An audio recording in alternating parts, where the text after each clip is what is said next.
우리나라 사람들이 자주 사용하는 외래어 중에 1위가 스트레스였다고 보도되었어요. 현대를 가리켜서 스트레스 화약고라고 합니다. 언제 터질지 모르기 때문입니다. 스트레스가 무엇입니까? 적응하기 힘든 상황이나 여건에서 느끼는 신체적 그리고 심리적 긴장 상태를 스트레스라고 하는 겁니다. 스트레스에는 두 얼굴이 있어요. 약이 될 수도 있고 병이 될 수도 있습니다. 긍정적인 스트레스가 있고 부정적인 스트레스가 있습니다.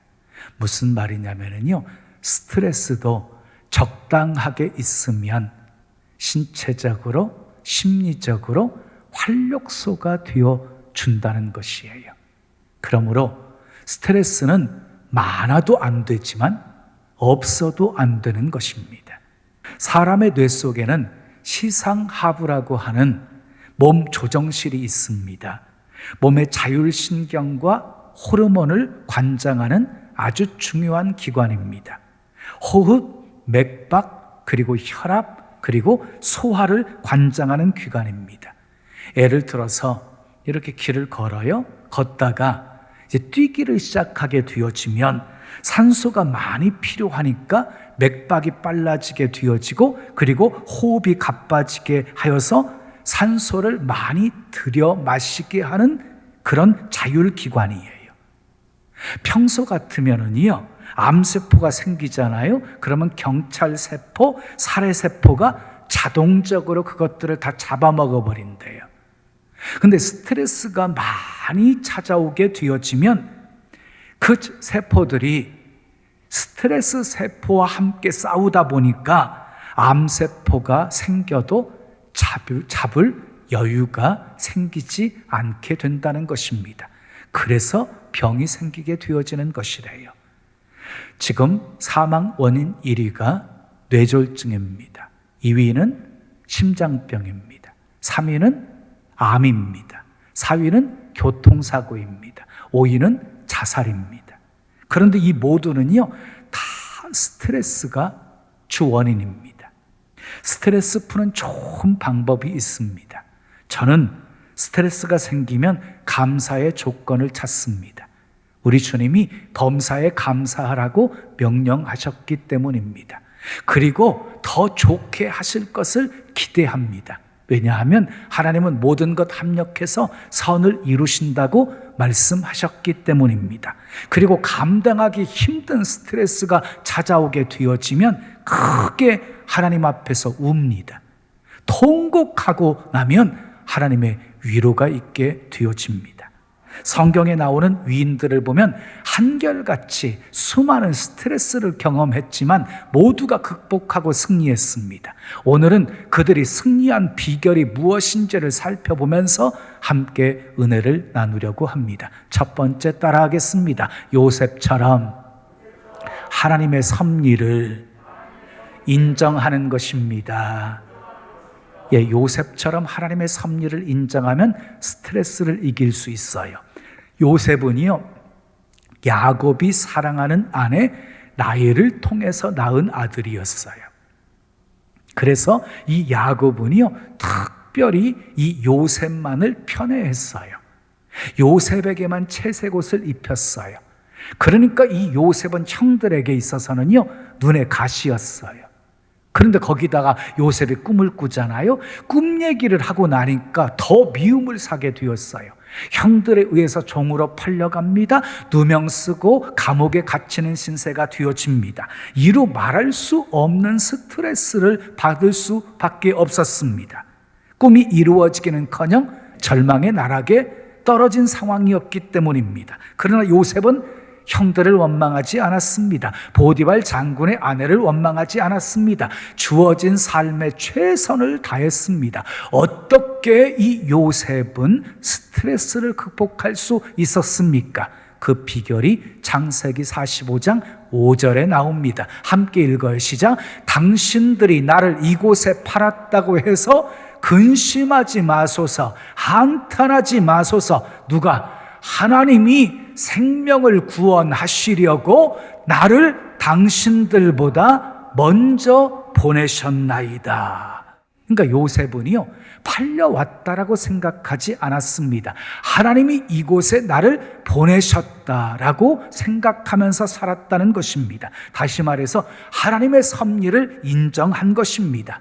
그래서 마음을 지킬 수 있었습니다. 그러므로 우리도 요셉처럼 하나님의 섭리를 인정하셔야 합니다. 그러면 고난 중에서도 감사할 수 있습니다. 상처를 주는 사람 용서할 수 있습니다. 두 번째 따라하겠습니다. 욥처럼 하나님의 주권을 믿는 것입니다. 자, 욥하면 생각나는 것이 무엇입니까? 고난입니다. 고난. 욥의 가정에 갑자기 불행이 닥쳐오게 되어집니다. 스바 사람과 갈대아 사람들에게 많은 재물을 약탈당하게 되어집니다. 큰 불로 인해서 온 가산이 불타버리게 되어집니다. 대풍이 불어와가지고 지붕이 무너지는 통에 10명의 자식들이 한꺼번에 다 죽습니다. 그 슬픔이 얼마나 컸을까 상상할 수조차도 없습니다.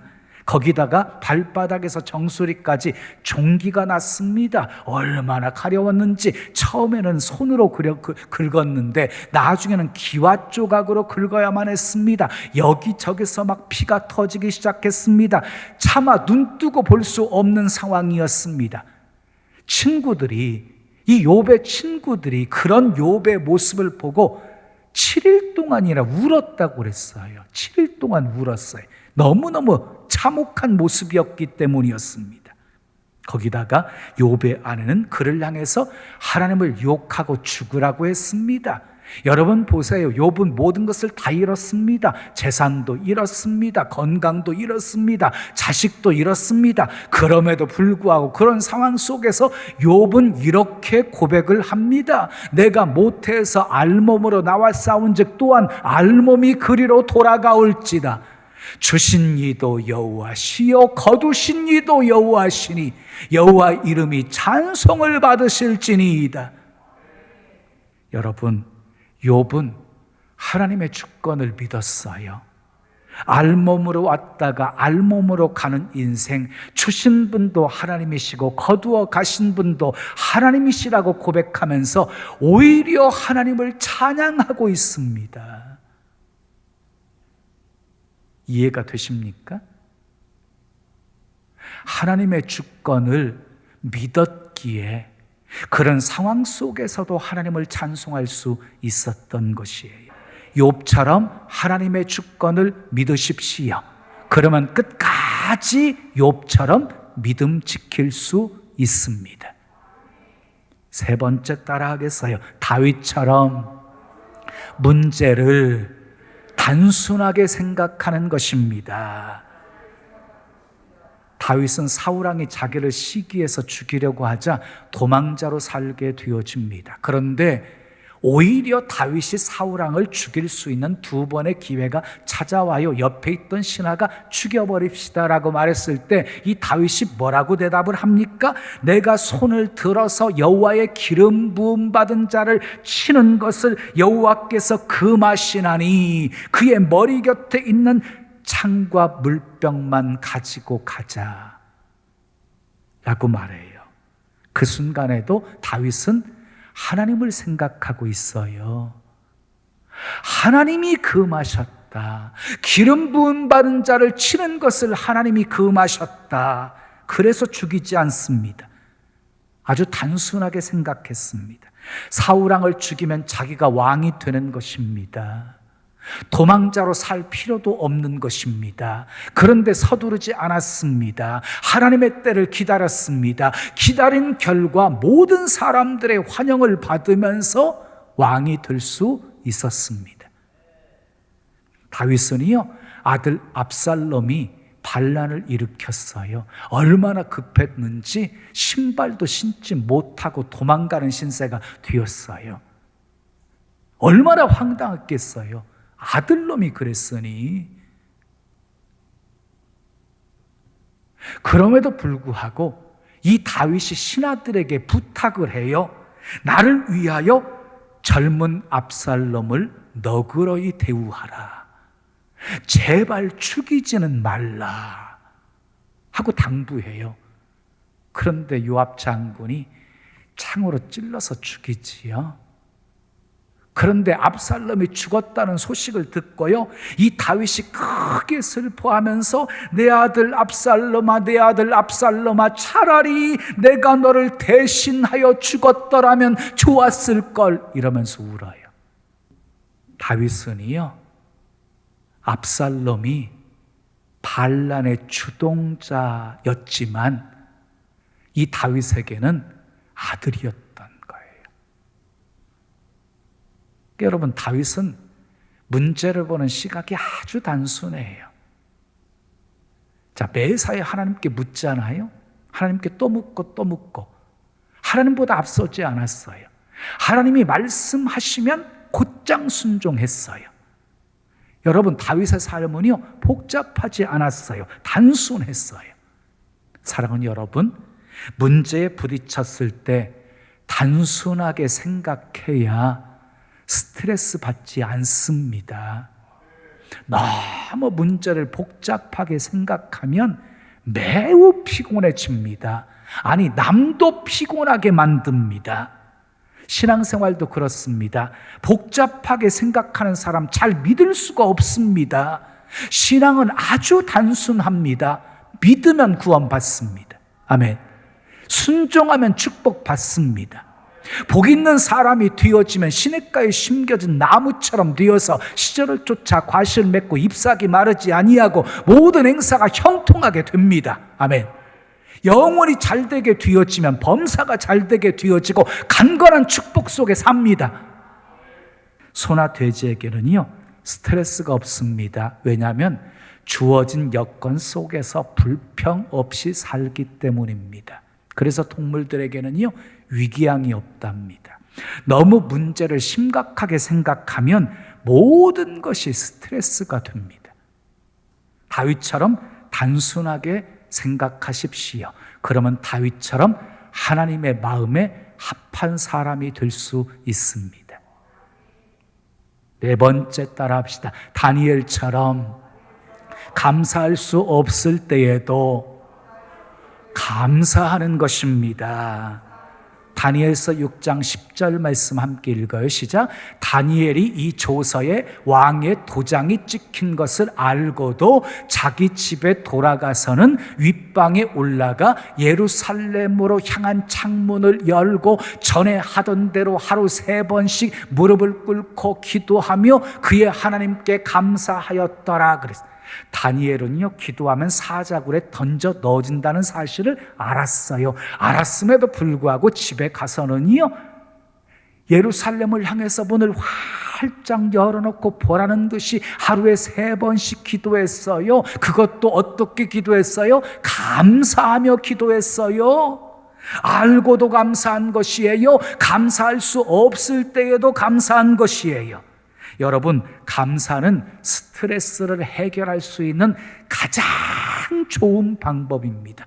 감사보다 더 좋은 방법은 없습니다. 출애굽한 이스라엘 백성들을 보십시오. 광야에서 문제가 생길 때마다 그들은 스트레스를 받습니다. 그리고 그 스트레스는 원망 불평으로 표출이 되어집니다. 결국 원망 불평하다가 광야에서 다 죽었습니다. 여러분 기억하십시오. 원수 마귀의 최대 무기는 원망과 불평입니다. 가정이 분열되고 사회가 분열되고 교회가 분열되는 시작은 원망과 불평입니다. 생각해 보십시오. 원망과 불평이 가득한 가정, 원망과 불평이 가득한 교회, 원망과 불평이 가득한 신앙생활, 어떻겠습니까? 건강하겠습니까? 오래 가겠습니까? 근데 반대로 감사해 보십시오. 놀라운 일이 일어납니다. 감사했던 다니엘 사자굴에 던져 넣어졌으나 몸 하나 상하지 않았습니다. 오히려 다니엘을 해하려고 했던 사람들이 사자굴에 던져 넣어져서 사자밥이 되어져 버리고 말았습니다. 바벨론의 왕이 조서를 내려가지고 다니엘의 하나님을 찬양하게 했습니다. 그리고 바벨론 도에서 이 다니엘은 더욱 높임을 받게 되었습니다. 감사하면 스트레스가 사라집니다. 놀라운 일이 일어납니다. 아멘. 다섯 번째 따라합시다. 에스더처럼 죽으면 죽으리라 각오하는 것입니다. 하만은요, 페르시아 왕 아하수에로의 총리 대신이었어요. 왕의 명령으로 모든 신하들이 이 하만 앞에 꿇어 절을 하게 되었어요. 근데 모르드게는 꿇지도 않고 절하지도 않았습니다. 모르드게를 보면서 이 하만이 분노합니다. 모르드게가 유다인이라는 사실을 알고 이 모르드게만 처단한 것이 아니라 아주 그 민족 유다인들을 다 전멸시킬 계략을 세우게 되어집니다. 그 사실을 알게 된 모르드게가요, 자기 옷을 찢어요, 굵은 베옷을 입어요, 죄를 뒤집어 써요. 죄를 뒤집어 쓰고 성중에 나가서 대성통곡을 합니다. 에스더에게 사람을 보내서 민족을 구하라고 합니다. 그랬더니 에스더가 사람을 또 보내어가지고 왕이 부르지 않는데 나아갈 수 없다고 말합니다. 그랬더니 모르드게가 내가 왕후의 자리를 얻은 것이 이때를 위함이 아닌지 누가 아느냐? 그랬더니 에스더가 규례를 어기고 왕에게 나아가리니 죽으면 죽으리이다 라고 화답을 합니다. 그리고 3일을 금식을 하고 왕 앞에 나아갑니다. 그리고 유다인들을 하만의 손에서 구원합니다. 사랑하는 여러분, 에스더는 스트레스를 죽으면 죽으리라고 극복했습니다. 여러분들에게 스트레스가 찾아왔습니까? 모르드게처럼 대성통곡하십시오. 하나님 앞에서 통곡하며 울어봐요. 주님의 위로가 있어요. 에스더처럼 죽으면 죽으리라는 각오로 사십시오.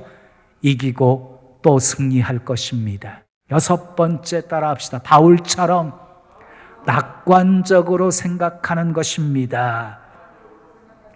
바울에게는 육체의 가시가 있었습니다. 그 가시가 안질이었는지 간질이었는지 둘 중에 하나였을 것입니다. 그것이 없어지기를 간절히 하나님 앞에 3번씩이나 간절히 기도했습니다. 하나님의 응답은 무엇이었습니까? 내 은혜가 내게 족하도다. 이는 내 능력이 약한 데서 온전하여 짐이라 라고 말씀을 하십니다. 그때 바울이 어떻게 반응했습니까? 크게 기뻐합니다. 그리고 여러 가지 약한 것들을 자랑합니다. 약할 때 강함 주시는 하나님을 찬양합니다. 바울은 모든 문제를요, 이렇게 낙관적으로 생각했어요. 낙관적으로. 사도 바울은 풍부에 처할 줄도 알고 공핍에 처할 줄도 알고 수없이 많은 죽음의 위기를 다 경험하게 되어지잖아요. 그런데 그 여러 처한 상황 속에서도 일체에 자족하는 비결을 배우고 있습니다. 얼마나 낙관적이에요. 로마서 8장 28절 하나님을 사랑하는 자 그 뜻대로 부르심을 입은 자들에게는 모든 것이 합력하여 선을 이룬다라고 고백했습니다. 모든 것 다 낙관적으로 생각한 것입니다. 바울이 복음을 전하는 것을 시기하는 사람들이 있었어요. 그들은 바울에게 괴로움을 더했어요. 그런데 바울은 그렇게 시기해서 자기를 괴롭히는데도 불구하고 스트레스 받지 않아요. 그 비결이 빌립보서 1장 18절에 나와요. 거칠애로 하나 참으로 하나 무슨 방도로 하든지 전파되는 것은 그리스도니 이로써 나는 기뻐하고 또한 기뻐하리라. 어떤 방도로든지 예수 그리스도만 전파된다고 한다면 나는 기뻐하고 또 기뻐한다. 여러분, 찾아온 문제 얼마나 낙관적으로 지금 생각하고 있는 것입니까? 심지어요, 사도 바울은 감옥에서도 빌립보 교회 성도들에게 서신을 보내면서 이렇게 권면합니다. 주 안에서 기뻐하라. 내가 다시 말하노니 기뻐하라. 아무것도 염려하지 말고 너희 구할 것을 감사함으로 하나님께 아뢰라. 그리하면 지각에 뛰어나신 하나님의 평강이 너희 마음과 생각을 지키시리라. 바울은 항상 낙관적으로 생각했습니다. 그래서 마음을 지킬 수 있었습니다. 몰려오는 스트레스를 다 떨쳐버릴 수 있었습니다. 마지막 7번째 따라합시다. 예수님처럼 다 맡기는 것입니다. 자, 마태복음 26장 37절 38절 함께 읽어요. 시작. 베드로와 세베대의 두 아들을 데리고 가실새 고민하고 슬퍼하사 이에 말씀하시되 내 마음이 매우 고민하여 죽게 되었으니 너희는 여기 머물러 나와 함께 깨어있으라 하시고 그랬어요. 예수님은 십자가를 앞에 두시고 매우 고민하시고 슬퍼하셨어요. 그래서 죽게 되었다라는 표현까지 쓰셨어요. 그러니까 그것이 얼마나 스트레스였는지를 아실 수 있지요. 그런데 겟세마네 동산에서 예수님은 기도하십니다. 다 맡기고 기도하십니다. 아버지여, 할만하시거든 이 잔을 내게서 지나가게 하옵소서. 그러나 내 원대로 마옵시고 아버지의 원대로 하옵소서. 주님 뜻대로 하옵소서. 주님께 다 맡깁니다. 그리고 십자가의 길을 당당하게 걸어가십니다. 출애굽한 이스라엘 백성들의 광야 생활의 모습을 보면 원망의 연속이었습니다. 계속 같은 문제 가지고 모세를 괴롭혔습니다. 그러나 그때마다 모세는 하나님께 부르짖어 기도하며 다 맡겼습니다. 그래서 모세는 온유할 수 있었습니다. 여러분, 기도는요, 하나님께 맡기는 것입니다. 여러분의 염려도 맡기십시오. 행사도 맡기십시오. 길도 맡기십시오. 주님이 돌보아 주시고 이루어 주시고 인도해 주십니다. 아멘. 오늘 읽은 본문 요한계시록 21장 4절 말씀 함께 읽겠어요. 시작. 모든 눈물을 그 눈에서 닦아주시니 다시는 사망이 없고 애통하는 것이나 곡하는 것이나 아픈 것이 다시 있지 아니하리니 처음 것들이 다 지나갔음이로라 그랬어요. 천국에 가면은요, 없는 것이 너무 많아서 놀란대요. 천국에는요, 눈물이 없습니다. 사망이 없습니다. 애통하는 것이 없습니다. 곡하는 것이 없습니다. 아픈 것이 없습니다. 한마디로 스트레스가 없는 곳이 천국입니다. 사랑하는 여러분, 우리는 이 땅에 살면서도 천국을 경험하면서 사셔야 됩니다. 예수님 모시고 사는 곳은 그 어디나 하나님의 나라가 이루어지기 때문입니다. 우리 안에 천국이 이루어지게 합시다. 우리 가정에 천국이 이루어지게 합시다. 우리 교회가 천국이 이루어지게 합시다. 아멘. 그러기 위해서 스트레스는 다 날려버리시고 스트레스는 날마다 풀어버리십시오. 그러기 위해 요셉처럼 하나님의 섭리를 인정하십시오. 욥처럼 하나님의 주권을 믿으십시오. 다윗처럼 문제를 단순하게 생각하십시오. 다니엘처럼 감사할 수 없을 때도 감사하십시오. 에스더처럼 죽으면 죽으리라는 각오로 사십시오. 바울처럼 낙관적으로 생각하십시오. 예수님처럼 다 맡기십시오. 그래서 찾아오는 스트레스 다 날려버리시고, 아멘, 작은 천국 이루며 사시기를 예수님의 이름으로 축원합니다.